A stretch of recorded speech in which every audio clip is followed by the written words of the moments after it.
আজকে আমি এই টবে অ্যালোভেরা গাছটি লাগাবো। তো প্রথমে মিডিয়া তৈরি করে নিব।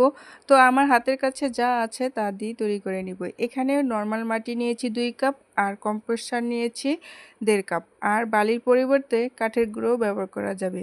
তো সবগুলো খুব ভালো করে মিশিয়ে নিয়েছি। এখন টবে এই ছিদ্রগুলোকে আমি কাঠের টুকরা দিয়ে বন্ধ করে নিব। তারপর কিছু অর্ধেক পরিমাণ মাটি দিয়ে এটাকে ভরাট করে নিব। এখন অ্যালোভেরা গাছটিকে আমি পরিষ্কার করে নিব। অ্যালোভেরার যে মরা পাতাগুলো ছিল সবগুলো আমি ভালো করে পরিষ্কার করে নিয়েছি, দেখতেই পাচ্ছেন। এখন আমি এটাকে টবে বসিয়ে দিব একদম মাঝ বরাবর। এর উপরে মাটি দিয়ে চেপে দিব। তারপরে আমি এর উপরে আরও কিছু কম্পোস্ট সার দিয়ে দিব। তারপরে পানি দিয়ে একে ছায়াযুক্ত স্থানে রেখে দিব 2-3 দিনের মতো।